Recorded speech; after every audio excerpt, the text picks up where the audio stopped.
The moment Andrew Tate sat across from Piers Morgan, you could feel the tension before a single word was spoken.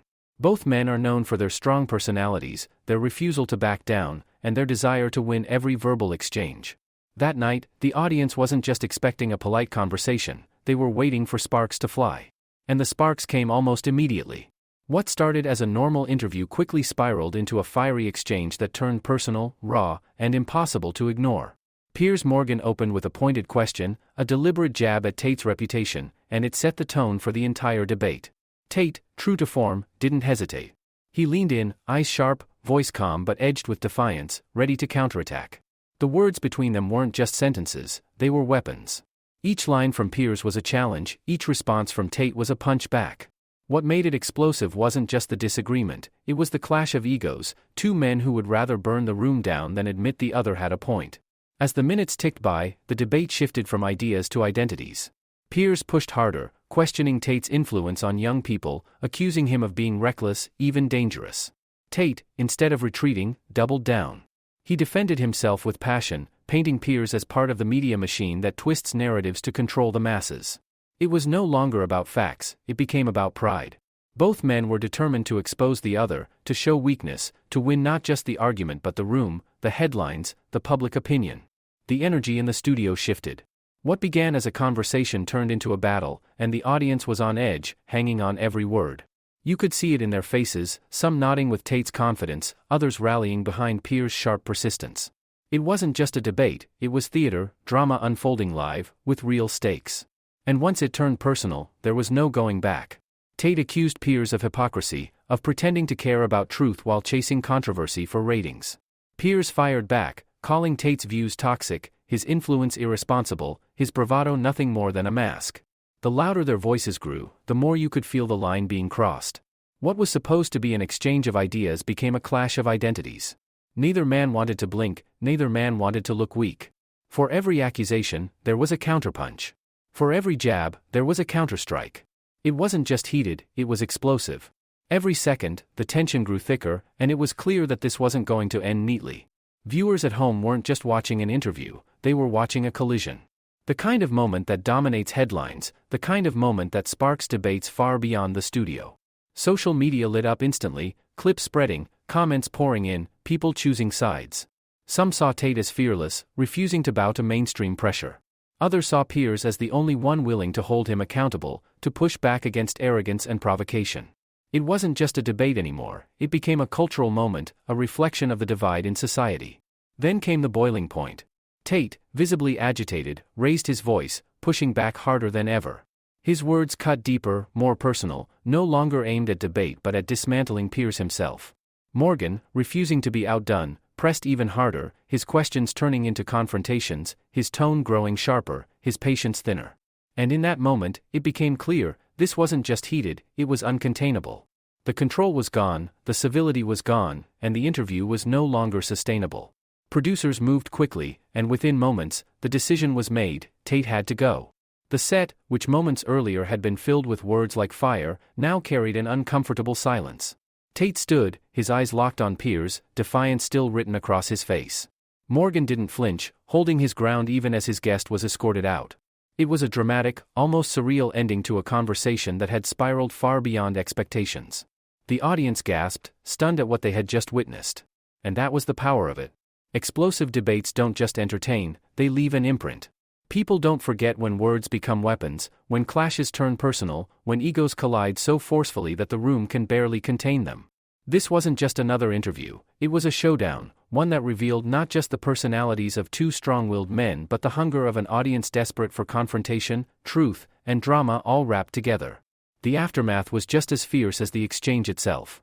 Commentators dissected every line, fans defended their side, critics condemned both men, and the clip spread across every corner of the internet.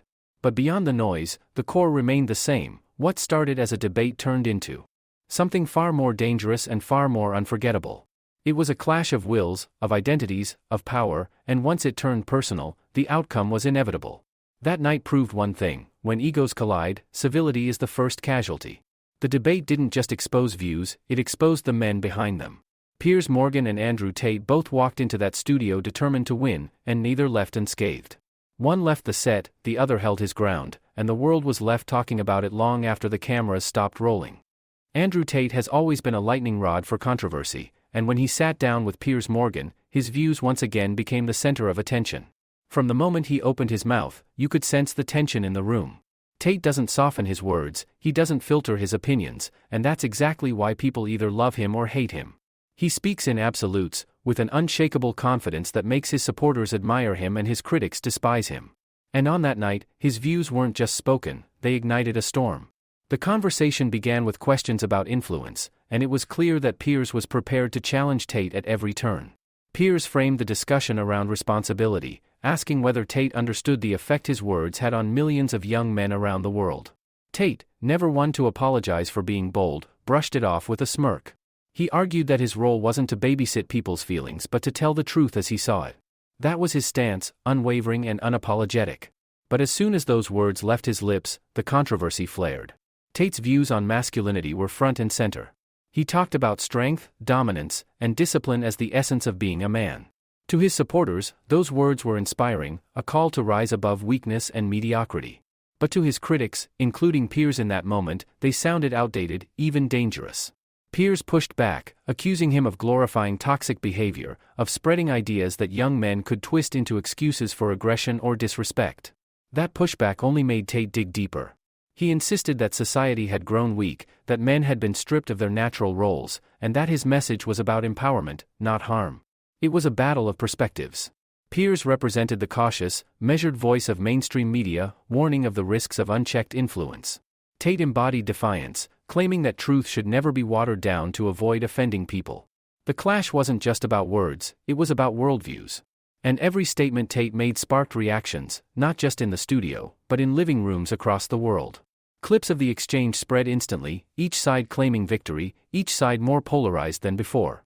What made Tate's views so controversial wasn't just the content but the delivery. He doesn't hedge, doesn't pause, doesn't admit doubt. He speaks as if he's completely certain, and certainty is magnetic.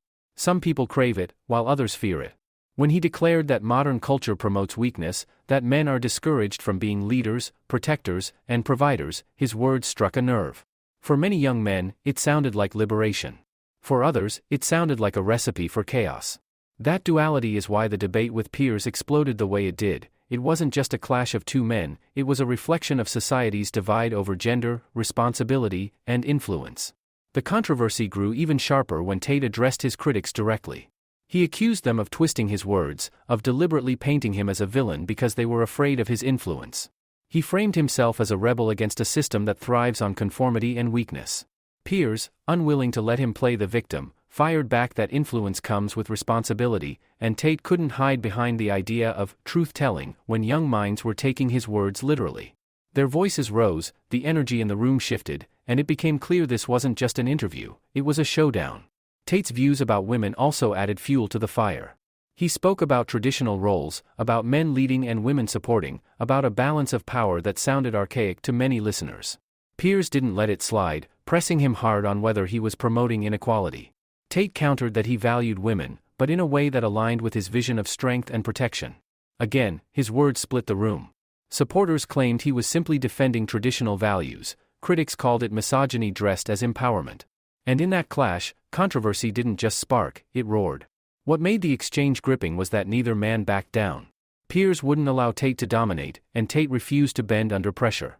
The back and forth was sharp, relentless, and deeply personal at times. You could see Tate's confidence intensify as Piers tried to corner him, and you could see Piers' determination harden as Tate pushed the boundaries of what could be said on live television. Every second felt like a line being crossed, every response more explosive than the last. By the time the debate reached its peak, the studio was buzzing with energy. Viewers at home weren't just watching, they were reacting, arguing, sharing, and choosing sides in real time. That's the power of controversy, it spreads like wildfire, pulling everyone into the conversation whether they like it or not. Tate's views, for all their divisiveness, guaranteed attention. He knew it, Piers knew it, and the world knew it. That's why the clash became more than an interview, it became an event, a moment that dominated headlines and conversations far beyond the studio walls. In the end, whether you agreed with Tate or despised him, you couldn't ignore him. That's the essence of his presence. His views spark controversy not because they are simply different, but because they touch the most sensitive nerves of modern culture. They challenge norms, they provoke outrage, and they ignite passion. For his supporters, he's a voice of strength in a weak world. For his critics, he's a dangerous influence wrapped in charisma. And when those two interpretations collide on a stage as big as Piers Morgan's, the result is explosive, unforgettable, and impossible to look away from. When Piers Morgan decides to push back, he doesn't do it lightly, and in his clash with Andrew Tate, he came prepared for a fight. From the very beginning, you could sense that Piers wasn't going to let Tate walk through the interview unchecked.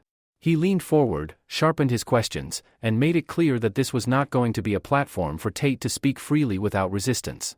He was determined to challenge, to press, to cut through the bravado and expose what he saw as contradictions. And once the debate heated up, Piers didn't just push back, he came at Tate with relentless force. The first tactic Piers used was control. He didn't allow Tate to dominate the conversation the way he usually does in interviews. Every time Tate tried to take a point and run with it, Piers interrupted, pulled him back, and forced him to answer the question directly. That alone changed the dynamic. Tate, who thrives on long, unbroken monologues, was suddenly boxed in, forced to fight on Piers' terms. You could see Tate's frustration building, but Piers kept his cool, cutting in with sharp lines and holding the steering wheel firmly in his hands. Then came the hard questions. Piers didn't waste time on small talk, he went straight for the controversies. He brought up Tate's influence on young men, the accusations of toxicity, the perception that Tate's words promote aggression and disrespect. Each question was designed not just to probe, but to corner. Piers asked with a tone that left no room for vague answers. When Tate tried to sidestep, Piers jumped in, "No, answer the question." That phrase alone set the tone. Piers was in attack mode. Tate, of course, fought back, but Piers wasn't giving an inch. He challenged Tate's claim that he was simply telling the truth. Piers argued that words matter, especially when millions are listening, and he held Tate accountable for the way his message was received. When Tate tried to argue that critics twisted his views, Piers countered with direct quotes, reading back his own words and asking him to explain them. That's where the pushback turned intense, because Piers wasn't just debating, he was using Tate's own statements as weapons against him. At one point, the clash grew almost personal. Piers questioned whether Tate truly believed in accountability, or if he simply enjoyed provoking for the sake of attention. He accused him of building a brand around shock value, of thriving on controversy without caring about the damage it caused. Tate shot back with defiance, accusing Piers of being part of a media system that silences strong voices. But Piers, unfazed, kept pressing, "You can't inspire people if your words do more harm than good." That line cut through the noise, a direct challenge to the very foundation of Tate's influence. What made Piers' pushback so powerful wasn't just the content of his questions, but his delivery. He didn't shout over Tate the way some interviewers might. Instead, he held his ground with precision, using timing and tone to keep control. He let Tate speak just long enough to reveal his position, then swooped in with a challenge that left him scrambling. It was a strategy designed to show that confidence alone wasn't enough, that conviction could be tested and cracked under pressure. As the debate escalated, Piers pushed harder on Tate's views about women. He wasn't subtle about it. He called out the comments that had caused outrage, demanded clarification, and refused to let Tate escape with broad generalizations. He pressed him on whether his message encouraged inequality, whether it gave young men an excuse to demean women. Tate argued that he respected women, that his message was about protection and leadership, but Piers wasn't letting up. He drilled into the contradictions, pointing out how easily Tate's words could be interpreted in damaging ways. That back and forth became one of the most explosive parts of the exchange. By then, the atmosphere in the studio was charged.